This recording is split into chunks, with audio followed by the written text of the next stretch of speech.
When someone made the comment about why providers are so tired, I'm like, ooh, that's an easy question. You are working before the real work even arrives that day. Once again, you have to try to keep it cute.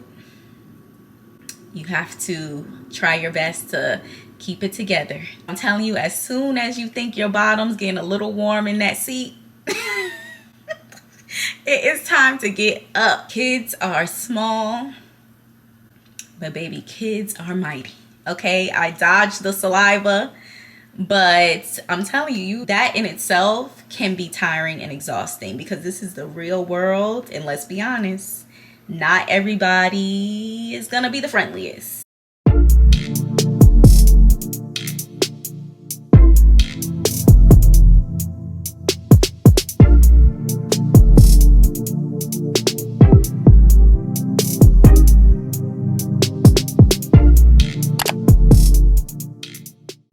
Hi guys, welcome back to my channel. If you don't know me, my name is Nandi, and if you do know me, welcome back to another video. In today's NP tips and tricks video, I am going to be talking about provider burnout. Okay, someone asked me in my last video just to discuss pretty much why providers feel so tired, why I personally said in my video 1,000 times how tired I was.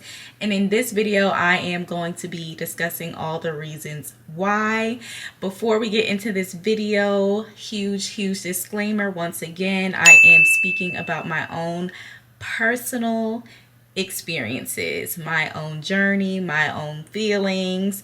So I can't necessarily say that every single provider feels the same way as me. However, I am just talking about the reasons why I personally feel burnt out and tired. So I'm sure some providers will be able to relate to some things and then others, maybe not.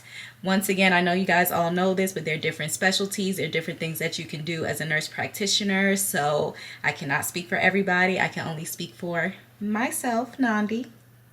Just wanted to throw that out there before we got started with the video. Also, please take this time to go ahead and subscribe to the channel if you're not subscribed already. Go ahead and subscribe. Look, I'll wait. Go ahead and subscribe to the channel, guys. And let's go ahead and get into this video. Alrighty, so I am pretty big on you guys asking you shall receive.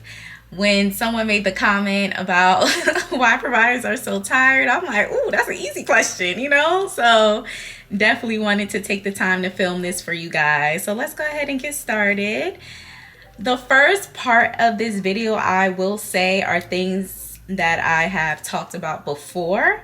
So if you're pretty much all caught up with my videos on my channel, I will let you guys know that you can probably skip to a certain point if you would like to, and I'll put the time on the screen so you have that and you know to skip ahead. Okay, I broke this up into categories per usual because I'm me.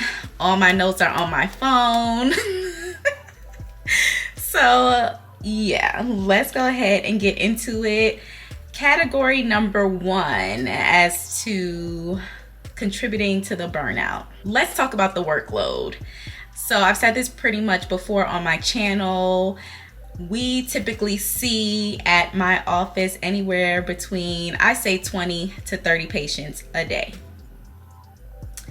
In primary care in general, I'm finding that, especially with pediatrics, that's typically the norm. That, like, from what I'm hearing and gathering from other people, even other pediatricians with their MD, pretty normal. Okay, so for me personally, as a nurse practitioner, I'm typically expected to see about 27 patients a day. That is a lot of patients, especially if you are seeing those patients in that amount every single day. Okay, that's a lot. Also, I put on here in regards to workload. So a typical job, you probably clock in at 8 and you may clock out at 5. Okay, that's typical.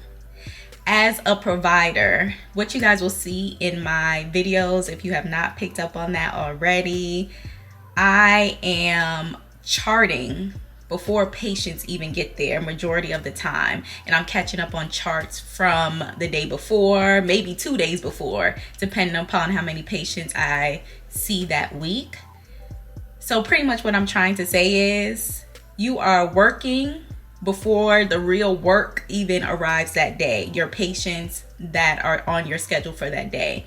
So I'm charting before the patients come, I'm seeing patients, and then if I have time, I'm charting after the patients leave, okay? So you have your real work for that day, but you also have work on top of your patient load or whoever is on your schedule for that day, okay? Depending upon your specialty, depending upon your workload, depending upon where you work in general. In some of my videos, you would have seen in the past that I was also charting at home. So sometimes I don't always get done with my charts that I am supposed to. We have a certain window to close and or be done with the charts. And some offices are different. Some are like 48 hours. Some may give you 72 hours or 3 days to complete or close your charts. At my office, it was 72 hours. And so if I did not complete them within that time period, best believe my physician will send me a text. Where are the charts? Okay? Where are the charts? If I don't get done in enough time or in that time period that I'm supposed to, sometimes you'll see me charting at home.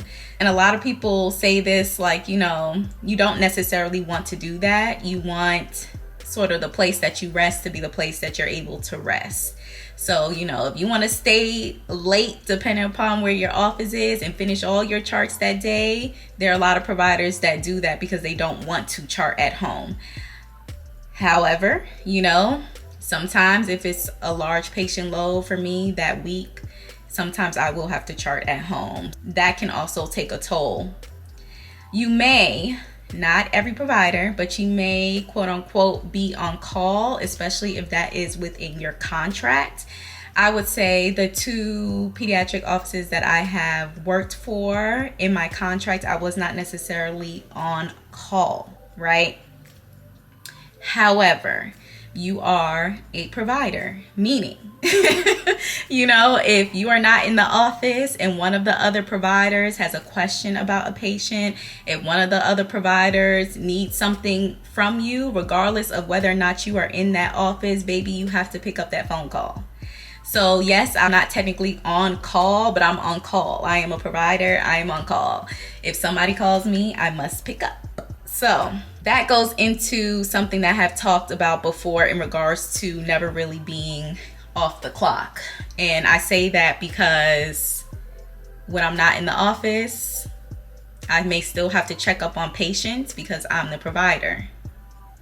When I'm not in the office, if other people call me, I need to pick up, okay, in regards to patients. So you don't necessarily get that many breaks. Now, there are ways that you can try to incorporate those breaks. Like I said, one of them being just staying late, you know, every day if you have to, or trying to chart as much as you can between patients so you don't have to worry about taking charts home or working on charts the next day. Sometimes I could do that. Sometimes it didn't work out.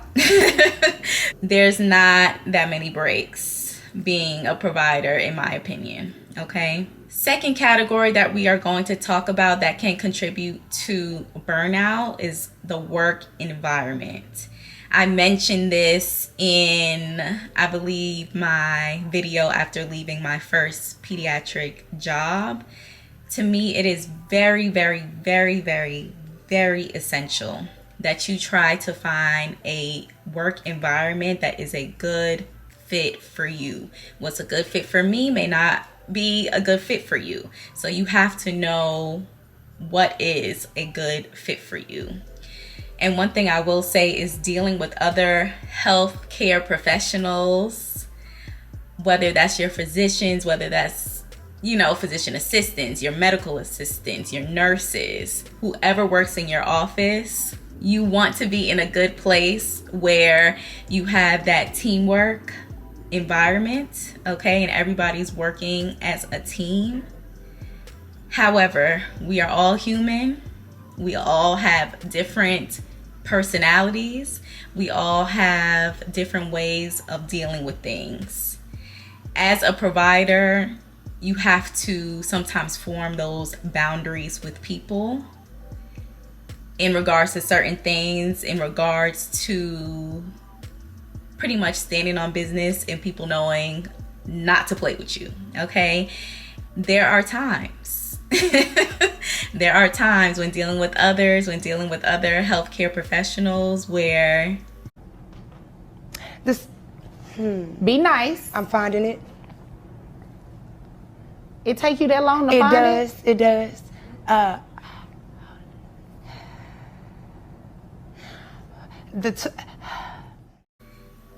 You have to try to keep it cute. You have to try to keep it professional in the ways that you handle things. And that can be anything, the way somebody speaks to you, for instance, right? Like how you would handle those certain situations when they come up is probably going to be different in the provider role than just like every day, right? Walking around in the street, right? So once again, you have to try to keep it cute. You have to try your best to keep it together. And I hope that, you know, wherever you work, that's not necessarily a problem, but sometimes that can also contribute to the burnout, the people that you're working with, right? In certain situations, it has been a challenge. It has been a challenge for me, but that's why it is important to be in that good work environment, to have those meetings and things like that, whether that be with your physician or team meetings in general, team bonding, whatever offices, whatever they want to do. But I will say that, yeah, that can contribute. Trust me. If you get what I'm trying to say, you get what I'm trying to say. Let's go into the next category in regards to physical. So as a provider, you are on your feet all day, pretty much every day, right? You may sit down here and there, but I'm telling you, as soon as you think your bottom's getting a little warm in that seat, it is time to get up, okay? It is time to get up. Like, it's become to the point where it's like a game to me. Like, I'll just look at my Apple Watch at the end of the day just to see how many steps I got in for that shift. It is tiring, okay? It can be tiring, and it can contribute as to one of the many reasons why you are tired. I also put in here personally for me in regards to pediatrics. You know, you're dealing with kids, right? But I'm not gonna yai. If you know what celebrity kid says that, comment it down below. I'm not gonna yai, okay? Those kids that are just well behaved, and I'm not talking about, you know, not crying, not anything, because that's unrealistic. They're kids, they're babies, right? But kids are small, but baby, kids are mighty. They are strong. They will try to wrestle and fight their way if they can. Out of tests, out of examinations, they will try. They will try, okay? Sometimes working with kids, that can also contribute because, baby, you are literally probably, and this is like the provider in me, and like once you enter into that role, you see like you may be patient on my list 5 of 27 that day, and the kids trying to kick and scream and fight and pull and everything else, and all you are trying to do is your simple physical exam, right? That can be that can be tiring and exhausting at a certain point. And so yeah. Love the kids, but those ones that will just let you do what you have to do, get in, get out, that kudos to those babies, okay? I will say, like, for me, I would say probably the worst experience for me is when a child literally tried to spit on me, okay? I dodged the saliva, but I'm telling you, you will be surprised. You will be surprised. I think some of the kids just need that one-on-one talk from their parent before they come into the office. And parents know, like, they know pretty well what type of child that they have. Like, for instance, I know a parent, 2 daughters will come in, and most of the time both the daughters will be sick at the same time. One of them is older, she'll let you do what you need to do and you can leave. The other one, baby, she not gonna let you do that strep test on her. She's not. I'm so sorry. And the mom will look at me and she's like, she's not gonna do it. The daughter will literally lie, say her throat doesn't hurt, and she has strep because she just does not want to go through the strep exam, right?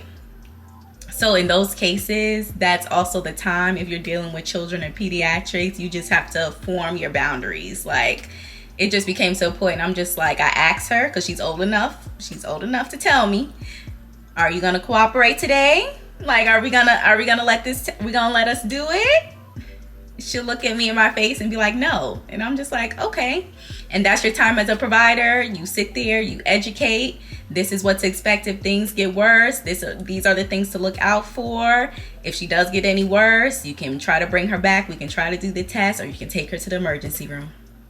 Okay? You have to form those boundaries, because I'm telling you, those kids, they gonna fight you. They will fight you.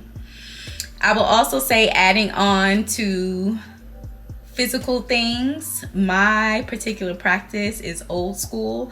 So if you guys watch my videos, you will see we do pretty much everything hard copy. I'm writing out hard copy scripts. I'm writing out hard copy referrals. I'm writing out my lab orders, hard copy, on paper, everything by hand.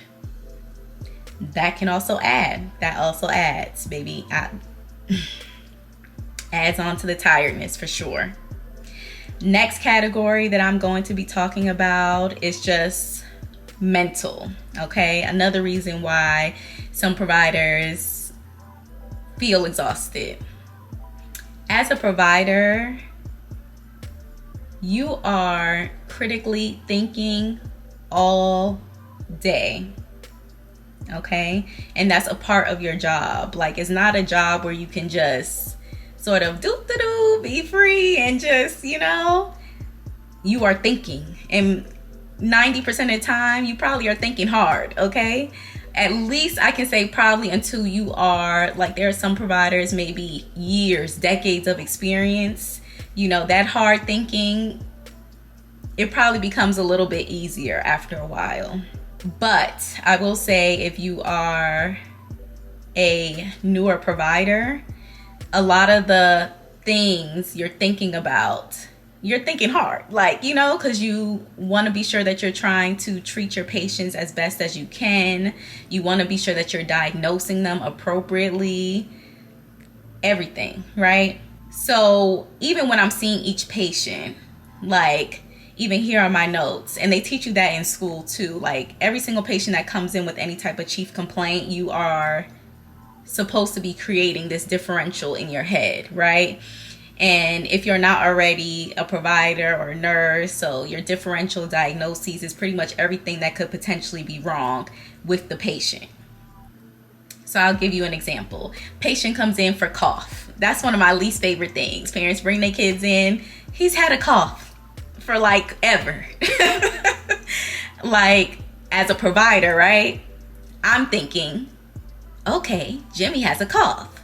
The cough could be a whole bunch of things, and a lot of things could cause cough, okay? Does the kid have asthma? Does the kid have allergic rhinitis? This time of season, does the kid have COVID or flu? Or, if it's a baby, does the kid have RSV?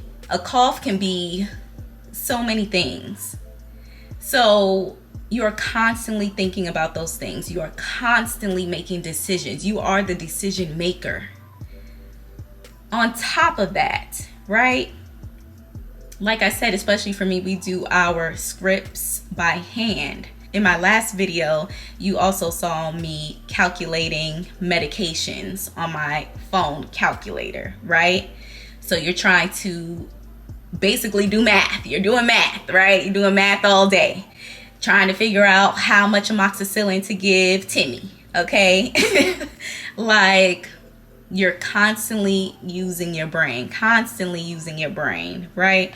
And then this is also not one of those jobs where in some instances, maybe okay, but it's not really the type of job where you can make a lot of errors. There's not a lot of room for errors. You dosing medications, you know what I'm saying? And you see these stories. I know you guys have seen these stories about even that one nurse that went viral for, you know, not dosing the medication appropriately. Like, these are people's lives. At the end of the day, these are people's lives. So the decisions you make, the medications you give, you know, making sure you dose those things correctly, all of those things, like, they have to be damn near almost perfect. That can be tiring, but it can also add on to sometimes the anxiety and the stress that you feel as a provider. Baby, and I've said this before, like, there are plenty of times, even off the clock, that I'm still thinking about my patients. I'm still thinking if they're okay. I'm still thinking, you know, did their parent give them the medication on time when they were supposed to? X, Y, Z, and the third. And someone else mentioned this in one of my other videos. You know, eventually I also feel like that is something that sort of gets easier and the anxiety sort of fades. However, for right now, for me, it's present. You know what I'm saying? And so I will say, even with pediatrics, one group that I always worry about, and I would say I worry about them almost the most, are the asthmatics. And that's because I feel like when you start practicing, you just hear so many horror stories about kids and their asthma. So for me, they give me even more anxiety, okay? Those asthmatics that be coming in there, they are flared up, you're wheezing all over the place. It can be tiring. It really can. One of the other things that I have on here is in regards to customer service as my next category. And a lot of my friends laugh at me because I always say, as a provider, a large part of what you do also is customer service, right? You are providing a service to people. You want them to sort of be happy with the outcome, at least as happy as you can try to make them, okay? Because let's be realistic. So I always say, like, you know, I'm doing my best to try to provide that Chick-fil-A service, right? But I feel like anything, and I don't even care if it doesn't even matter. You don't have to be a provider. Anything where you have to deal with humans on a day-to-day basis. That can be a nurse, that can be a provider, that can be a restaurant server, right? And you're trying to provide that customer service.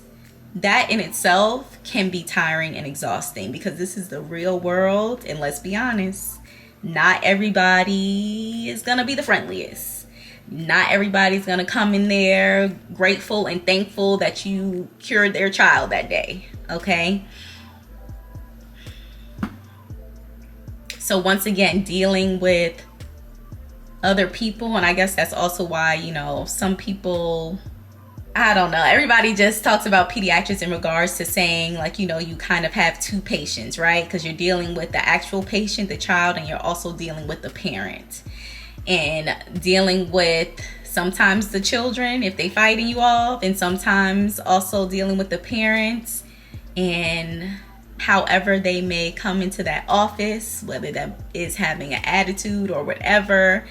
And once again, you have to provide that Chick-fil-A service. Be nice. I'm finding it. It take you that long to find it? It does.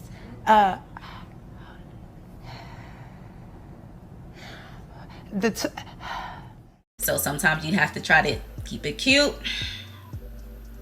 keep it professional, So in a sense, you know, sometimes, once again, probably holding back, right, on the things that you would really say outside of that role, outside just in the real world. And you have to try to find that balance, once again, so that they know as a provider you're also not tolerating any form of disrespect. You're dealing with sometimes the quote unquote unhappy customer. I can give you an example. There was a parent that I saw, and the mom was pretty worried and just, you know, freaked out in a sense. She really thought that something was wrong with her son, because she said the son had been like coughing for a long time, XYZ and the third. And so she probably in her head thought that the kid had like pneumonia or something, right? I listen. And any parent that comes to me and they're like, oh, their kid has been coughing forever and it's horrible, I always take a long time to listen to their lungs, right? I listen to the lungs for a long time. Lungs are clear. I'm not hearing any wheezing. I'm not hearing any crackles, nothing. That mom, and also you will run into parents in general. A lot of times, a lot of parents, they want their kids to have medicine. And that's what she wanted that day. I did not give her medicine. Mom was upset. No medicine was received. Mom storms out of the office.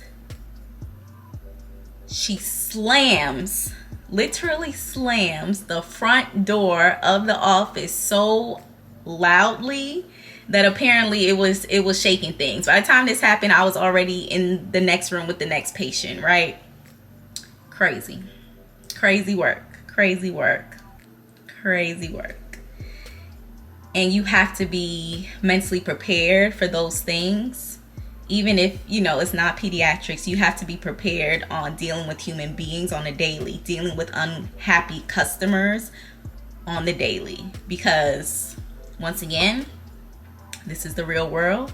That parent, my physician did end up dismissing that parent and that family from the practice after that incident. But yeah. And then on top of that, you deal with those unhappy customers. And guess what? Once again, that may be patient or customer 6 of 30 that day. So you still have to, you know, try to smile and just push on and see the next person, see the next patient, see the next family, and pretty much act like that didn't happen and just brush things off constantly. And, you know, certain situations, once again, I'm human too. So certain situations, they do get to you, and it can be hard. It can just be hard. And it's pretty much as simple as that. I also mentioned in one of my other videos, also in terms of people that are interested in pediatrics, sometimes just feeling the need to have to be quote unquote happy all of the time, right? Because nobody's happy all the time, nobody's jolly all the time. But with the specific patient population that I deal with, you can't just be walking into rooms and being like, hey, you know, when did it start? Even if you're in a horrible mood. And I feel like even outside of pediatrics, as a provider in general, sometimes you just have to fake it till you make it when it comes to your own like attitude, even if you're having a horrible day. And that can add on to as to why you feel even more drained and exhausted, because nobody is really in a happy mood all the time. Nobody's jolly all the time, once again. Then I also said, more applicable to me, I also talked about like commute and rotating. So my specific office, we have 2 offices and we rotate between the 2. So sometimes that can be tiring. If you live in Atlanta, baby, traffic here is no joke. So you literally you have a full day of patients. You chart before, you see your patients, you chart it after. You may not be done really, sometimes 6 o'clock. Then you have to sit and commute in traffic for another hour to get home or so, or you know, whatever. And all you want to do is get home, baby, no. tiring, and exhausting. Okay? So pretty much on my list, those are all the main reasons as to why, as a provider, I personally feel tired. And burnout is definitely very real. It is very, very real. I also think to a certain extent how providers or even nurses on the day-to-day deal with burnout. Everybody deals with things differently. I also feel like healthcare professionals in general, it sometimes can be hard to just relate to things if you have not experienced it, if you have not gone through it. And I say all that to say, like, you know, if you are pursuing nursing, if you are wanting to become a provider, 100% go for it. And I stand by that. No regrets. And I say that all the time on this channel. No regrets. Go after whatever it is you dream of. You know, I am just simply here to answer questions that you guys may have, to give you my perspective on certain things. And being a provider is definitely very rewarding. But you also can have the burnout sometimes that comes with that. And there are plenty of reasons, multiple reasons for that. I simply just talked about a few of them and the main ones that apply to me specifically. Once again, I feel like the most important thing is just protecting your peace, protecting your mental. I'm very big on mental health. You have to protect your mental. You have to try to take care of yourself as much as possible. Put yourself first as much as possible. And take it day by day. Truly, like, you really have to just take it day by day. But once again, you know, the burnout is real. And I know there are different people out there that can relate to different things that I talked about and that I said in this video. But I do hope that I answered your question to the two ladies that asked, you know, why I was feeling so tired or why I say I'm so tired. I do hope that answered your question in this video, answered your question, and you found it informative and heard a little bit about my perspective as a provider. Of course, once again, if you guys have any other questions for me, you can always leave a comment down below. If you ever want me to film another video or have additional video ideas for me, once again, comment down below. If you like this video, go ahead and give it a thumbs up. And I will see you guys in my next one. Bye.